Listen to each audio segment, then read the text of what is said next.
Hallelujah! God is good all the time. Parang medyo nahiya ako dun sa worship ni Archie. You know, I really feel the presence of God. I feel like I'm dancing with the Holy Spirit. You know, the songs, the flow. Really, the Spirit is here with us. Amen?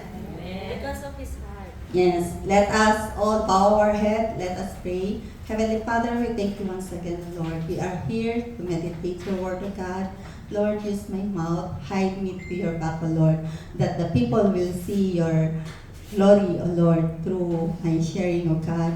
And open our hearts, our minds, O God, to receive your blessings, your word, O God, and apply in our daily lives, O Lord Jesus. We thank you for everything.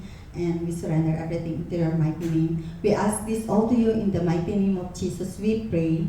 Amen. Hallelujah! Amen. Kayo rin po ba naramdaman nyo ang presensya ng Panginoon? Yes. Did you feel the Holy Spirit? Amen. Hallelujah. Palakpakan po natin si Brother Archie. It seems like he is not a first timer. Today, I want to give you Archie, can you give the paper? So, that questionnaire, we will see how far is your prayer life. So, we want to know how far is your prayer life. And if we see, we can pray more to you. You can answer that later and then you can give us. Today, the title of my sharing is Blessings from the Lord. Amen. From Proverbs 3, chapter 3, verse 1 to 8. But before that, I want to review my previous sharing before. Let's see. What is the title? So before, my sharing is about devotion. So, devotion, what is devotion? So, John, next. Devotion is, can you read all? An act of prayer or private worship, a feeling of strong and loyalty. And there is two inseparable components of devotion. Hindi mapapaghiwalay para mabuo ang inyong devotion. What are they? Bible and prayer. Bible means you have to meditate the Word of God and at the same time you have to pray. Amen? So what is the devotion method? So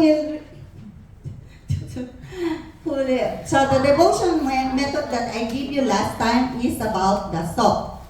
Who will remember the SOP? Sister Stephanie? S is? Scripture. Yes. O means observation. Yes. A means supplication. P means prayer. Prayer. Amen. So what is the benefit of devotion? What do you think is the benefit of the devotion? Who can answer? Anyway, Joanne, show up. Can you read all? Christ is my reward in all of my devotion. Christ is enough to know Him as your personal Savior. You never be disappointed. You make everything beautiful in His plan. Amen. So yun po yung benefit natin sa devotion. Yun yung magiging benefit natin if we make a devotion. So blessings from the Lord. Everyone, brothers and sisters, do you want to receive the blessings from God? Amen. Amen. Can you say it loud? Do you want to receive the blessings from the Lord? Amen. Amen. Hallelujah. So all of us want to receive the blessings. You know, in Psalm 103, there are lists some of God's blessing. And some of these are His forgiveness of our sin, His healing of bodies, and His love for us. God might give us supernatural peace in the midst of a chaotic situation.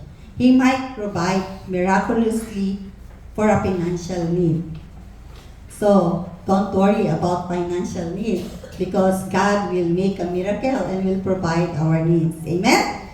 He could set us free from an area of sin we've been struggling to overcome for a while.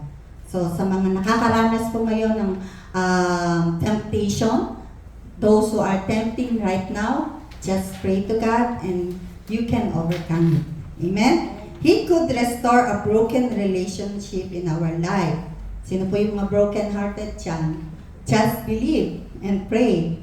God will restore it. Malay niyo yung relationship niyo pala kay God ang broken. So you must restore your relationship with God. Those are all expressions of God's blessing. God's blessing are the good things He does for us, whether in our spiritual life, in circumstances, provision of practical needs, and etc. So maraming blessings po ang Lord na ibinibigay sa atin. There's a lot of blessings that we receive from God. Minsan di po natin namamalayan. We didn't notice sometimes. We already have the blessings from the Lord, but we didn't know it. Right? Sino po yung mga nakaranas din na ng ganun? Those who experience that thing that you didn't know that it's a blessing from God. Sometimes we receive, diba? Every time in our life. So you want to receive from blessings from the Lord, right? Amen. Before that, before you receive the blessings from the Lord asking also, we need to do 3 things to receive the blessings from God. Ano po ito? Let's read Proverbs chapter 3 verse 1 to 8. Let's read together. My son, do not forget my teaching, but many years and bring you peace and prosperity.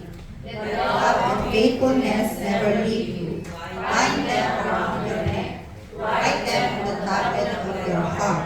Then you will win favor and a good name in the sight of God and man. Amen. Trust in the Lord with all your heart and lean not on your own understanding. In all your ways submit to Him, and He will make your path straight. Do not be wise in your own eyes. Fear the Lord and shun evil. This will bring health to your body and nourishment. Amen. Hallelujah. Amen. So the number one, the 3 things that we have to do to receive the blessings from God. Number 1, follow God or obey God. In verse 1 to 4 says, my son. Who do you think is speaking here? My son.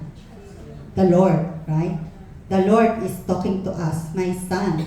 And we are what He calls His children. We are really the children of God.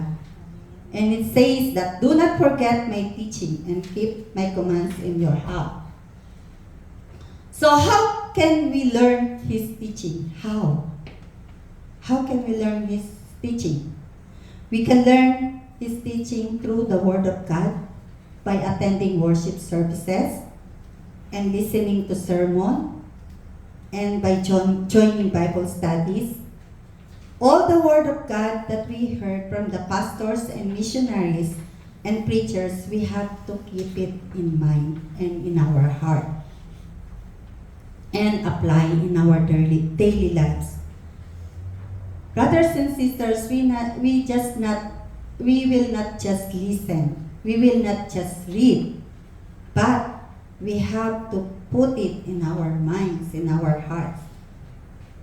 What God says through His Word, and He will be pleased and happy if we obey Him, and the people will recognize us as a children of God. Amen? Amen. Hindi lang po yung naririnig lang natin, we just attend the worship service. How many years we are here in AMCC? We are attending churches, we are worshiping the Lord. Do you really apply it in your daily lives? Do we really obey God? Do we really applying His teaching in our lives? Sometimes, no? Sister Stephanie, why you're smiling? Sometimes we're struggling. It's really hard, right? It's really hard to obey. It's really hard to follow God's Word. Because when we read the Bible, it's really hard to follow many rules, many words that sometimes, don't do this, don't do that. You have to do this, you have to do that. The Lord are asking us. It's really hard because human nature is making His own. Right? Especially me. Lagi akong napapagalitan noon ni Pastor Nelson. She always scold me because you always follow your own. But that is true. I learned from her when I was staying in the cafe. So, she can see me now, little bit changed, but not really changed. So what we will gain if we obey God? Let's see in verse 2. Says, John next. This is the blessings that we will receive if we obey God. Verse 2. Let's read together. Will prolong your life many years and bring you peace and prosperity. Amen. Hahaba ang mga buhay natin if tayo ay sumunod sa Panginoon. Naniniwala po ba kayo? Parang walang naniniwala. Ha? Diba? Naniniwala po ba kayo na mahabay ng Lord ang buhay natin? Amen. Amen! Claim it! Maybe you wanna finish your life now. Diba? And verse 4, you will win favor and a good name in the sight of God. Amen. Amen. Sabi niya po dito, we will prolong life many years and bring you peace and prosperity. What a beautiful promises of God. Our life will prolong and we will have abundant life and peace in mind. Na-experience niyo na po ba na even though a lot of problems, a lot of troubles, but you have peace in mind? Amen? Amen. Because you have God in your life, right? We have God in our life. I always tell to someone, you know, if I don't have God in my life, maybe I will give up. Because every day seems like the life is getting harder and harder. Whatever you do, whatever hindi, even you trust in, I know some of us, but the devil is really strong. He is angry to those people who are going straight to the Lord. He really doesn't like it, you know. When we are worshiping the Lord, He really doesn't like it. He really wants to put us down. So, if we don't have God in our life, maybe we will give up. Right? The experience, financial, jobless, sickness. Sabi ko nga, my life is just like Job. Experience everything. Taken away everything from us. And then, sickness. Even though I'm sick, I have to work. Kasi walang work si Bito. So, I have to work. Alam niyo yung ang sakit-sakit na hindi ka na makatayo. Alam ni Cherry yung na-experience niya yung hirap ka na maglakad. But you have to work, right? Grace of God. Just imagine, sabi ko nga kay Cherry, yung kasama ko sa trabaho, welcome her. She attend our prayer meeting. Sabi ko nga sa kanya, I really cannot understand. How can I work? Our work is really hard. Yung very painful yung foot mo, very painful yung back mo. Even your hands, nagmamagaan na, swollen, everything. But I can still work. Amen. You know why? It's God's grace. Palakpakan po natin ang Panginoon. God is really good. Kasi I just devote myself. I follow the devotion. Every day I pray to God. I have my devotion. And number 2, that we have to do, number 2, next, trust God. Do you trust God? Amen. Do you trust God? Amen. Amen. Hallelujah. In verse 5 says, John, trust in the Lord with all your heart and lean not on your own understanding. Ito po yung sinasabi na natin, na huwag tayong manalig sa sarili nating kaalaman. Not to lean on our own understanding. People, humans are really, genius. Always, I am right. This is the right thing I have to do. We always say we trust God. But if the problem and trouble comes, we don't know what we will do, right? The really big storm comes in your life that seems you don't know what to do. You don't know how to do. So, what will you do if big problems come in your life? Sometimes we go to our friends, we go to our families, and share our problems, hoping that we can get an answer from them. But no, they can just comfort us, they can just sometimes help us, but remember, people have limitations. But God has no limitation. God, wonderful love is amazing. He has no limitation to us. Always remember, God, everlasting love that He can give us, and the most powerful one that can give us an answer or solve our problems. If I will share my testimony, aabutin tayo hanggang Lunes. Because many good things that God has done in our life. Isa na po yung pagkakaroon namin ng visa. When we have a visa, who can say we are very poor, but God provide for us, right? Amen. Hallelujah. Anytime we can ask God, talk to Him and tell all our problems and burdens. Even if it's small or big, just talk to God. No one can solve it, only God. All we need is just trust Him. Sometimes we say, this is the right thing I have to do. This is what I need to do. We are leaning on our own understanding, but ask God, how? How? We just pray. Ask the Lord our God what we have to do. Only Him can give us the right path and the right way. Amen?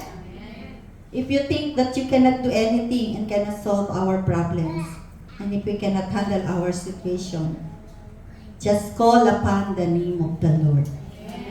He says in John 14, chapter 13, pakibasa po natin lahat. And I will do whatever you ask in my name, so that the Father may be glorified in the Son. You may ask me for anything in my name, and I will do it. Amen! Hallelujah! Palakpakan po natin ang Panginoon. Ang sarap pakinggan ng verse. Yan po yung promises ng Lord to us. Just ask in my name, and I will give it to you.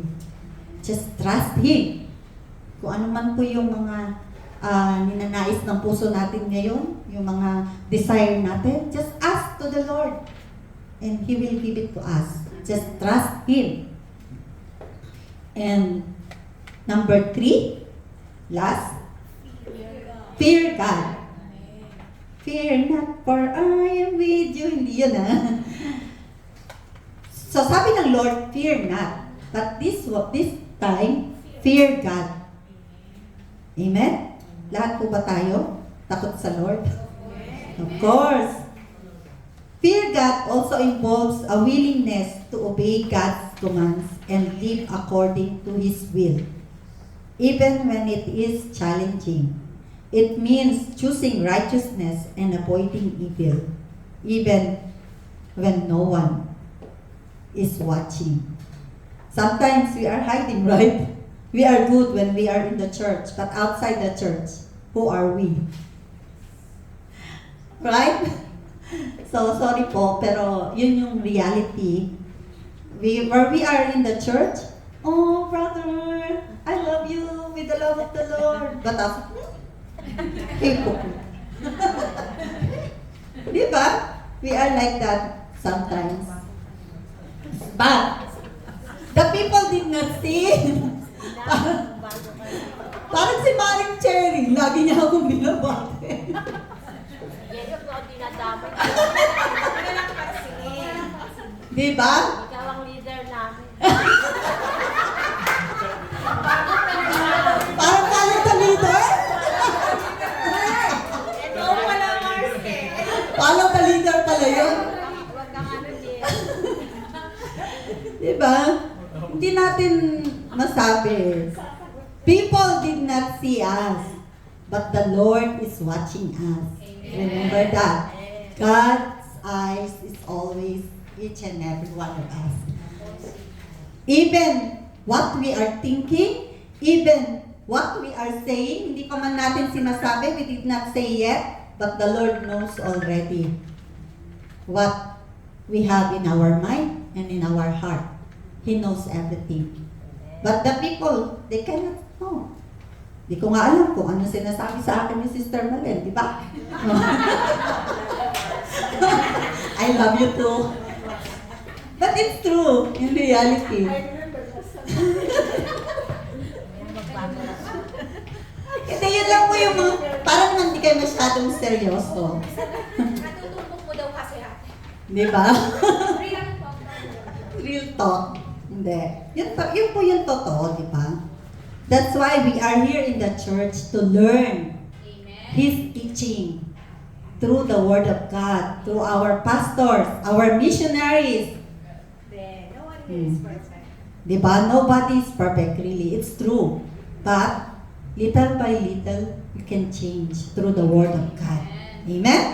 Hallelujah! Marami na po sa ANCC ang talagang nabago. This time, nakakatuwa na po tignan yung mga member ng ANCC. They are really growing. Amen? They are really growing and they really, you can see the unity in this church now because even though there's sometimes fighting, but very few fighting, hindi naman po nawawala yun anywhere. But later, they are still loving each other. Amen? Walang halong plastic po yun. Amen? Hallelujah! Si Lord nga, yun nga sabi natin, di ba? Talaga ba din? The people cannot see, but the Lord is watching us. Kaya, Nandito yung number 1 basher. Wala, Cherry. I love you, Maring Cherry. Mahal ko yan. Bully yan ang buhay ko eh. Pero love na love ko yan. Paano the leader? Sabi nga, di ba, fear the Lord, your God, and serve Him. The fear of God is the basis for our walking in His ways, serving Him, and yes, loving Him. If we fear God, we will not do anything that is not pleasing to God. Sabi po dito, if we fear God, we will not do anything that is not pleasing to God. Ito po yung malupit. Ano ba yung not pleasing to God's eye? Marami ba? Chismis? Marami. Actually, we can say we are just human. But we can ask forgiveness to the Lord. So, As you have said, it's very hard to Yeah. obey the Lord. yes. Basta may fear tayo. Huwag ka naman bubuli, Jenny, pag natin. Sabi nga, di ba, God is watching us. We cannot hide anything from the Lord. Verse 7. Let's see verse 7. Do not be wise in your own eyes. Fear the Lord and shun evil. Ano bang tama pronunciation? Shun. Shun. Shun. Shun. Jesus shun. Yun ba yun? Shun Jesus shun. Ayun. So yun, sabi niya, fear the Lord and shun evil. i-review po natin. Kung mayroong lumalapit sa atin na tukso, review, tanggalin. Kung nararamdaman mo na ikaw ay natutukso, in the name of Jesus! In the name of Jesus! Jesus' name, Jenny. In Jesus' name! Ganun po yun. Kunin talaga ng buhay ko yan eh. So sabi po, di ba, let's use the name of the Lord in a right way. When we are tempted, we can use the name of the Lord. In the name of Jesus, layuan mo ako, layuan mo ako. Hindi ka nababagay sa akin. Wow. Di ba? There is power in the name of Jesus. Yes, amen. So what are the characteristics? The blessings from fear God is verse 7.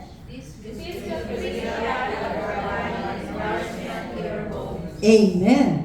So ibig sabihin pala, wala akong takot sa Lord.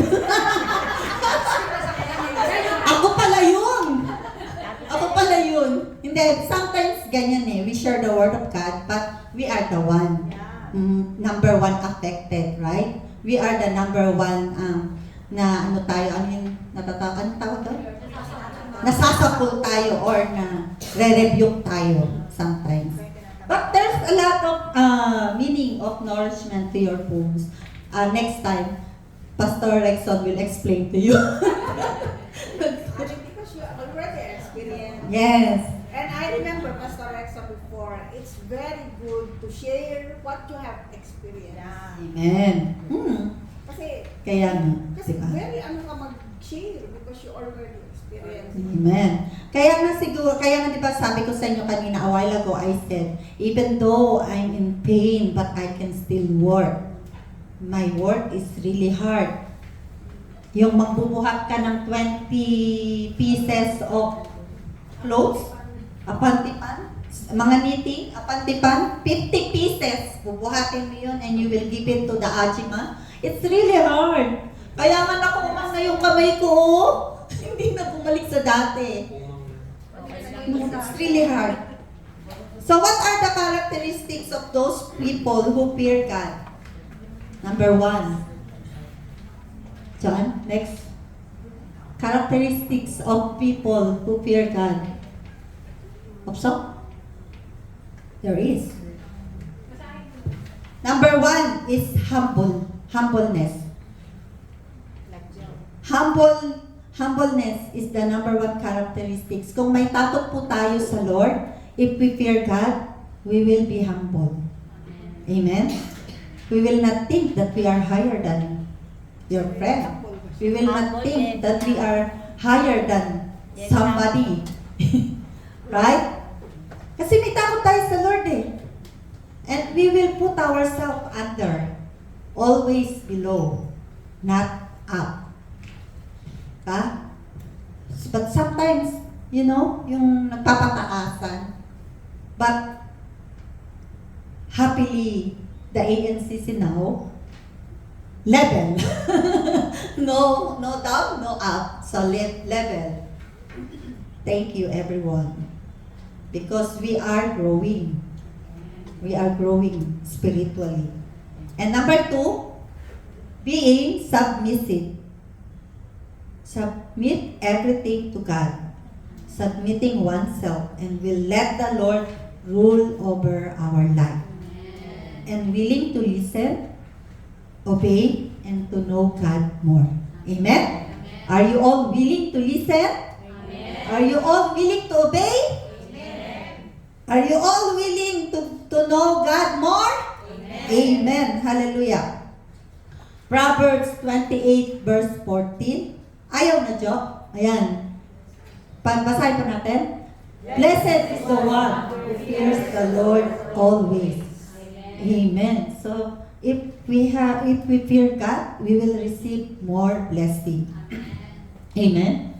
Kaya po nga, even though I experienced a lot of trouble, a lot of problems, but behind that, I received many blessings. And thank you, Lord. Kasi the Lord knows that I fear Him. I really fear. Every day when I pray, seems like I'm talking to God. Sometimes when we are worshiping here and the song really, spirit filled, I feel like I'm dancing with the Holy Spirit. So I hope that everyone also will experience like that. Blessings of fearing the Lord. Fearing the Lord will give us wisdom. Psalms 101 verse 10. Next. The fear of the Lord is the beginning of wisdom. All who follow His precepts have good understanding. To Him belongs eternal praise. Amen. Yan po yung mga blessing. And fearing the Lord will keep us from sin. Exodus 20:20. Next.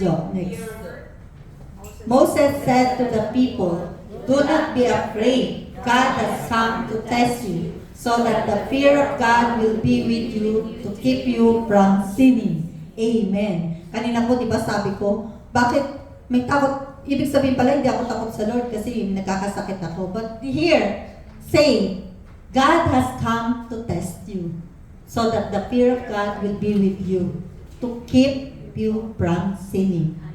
Sometimes may dumarating sa buhay natin, problems come, troubles comes, but it was just a test. How far is our faith? And to keep us away from sinning. You experience like that? Amen. Wala nang sumagot na parang.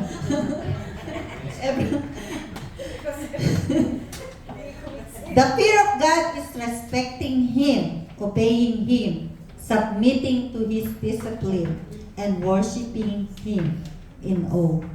Amen? Worshiping the Lord in spirit and in truth. Amen. All kinds of good will flow into the life of the person who fears the Lord. Amen?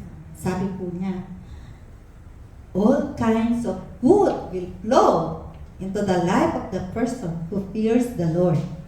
Do you believe in that? Amen. Amen. Hallelujah. God's love and grace are the ultimate blessing. Amen. Do you believe? Hallelujah.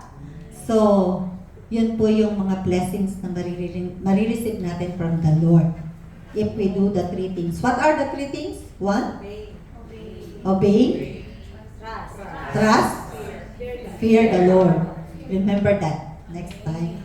You have an assignment.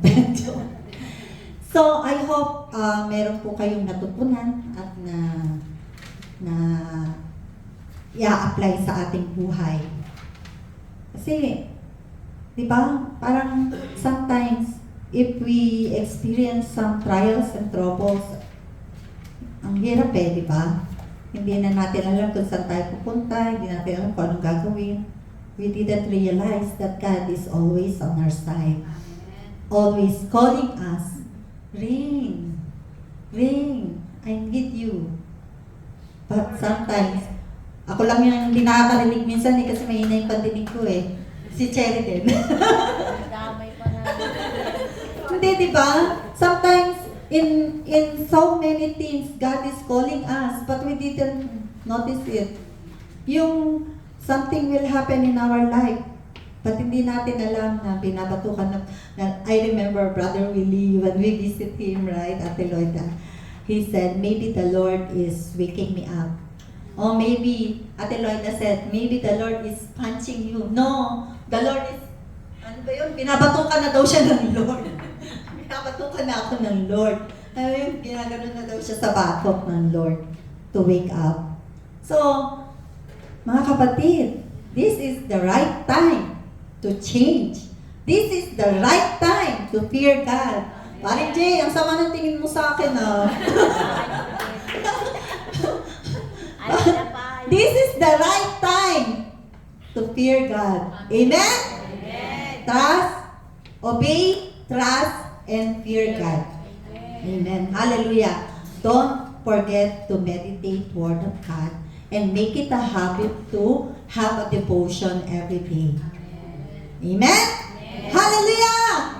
So, Let us all stand and we will have our prayer.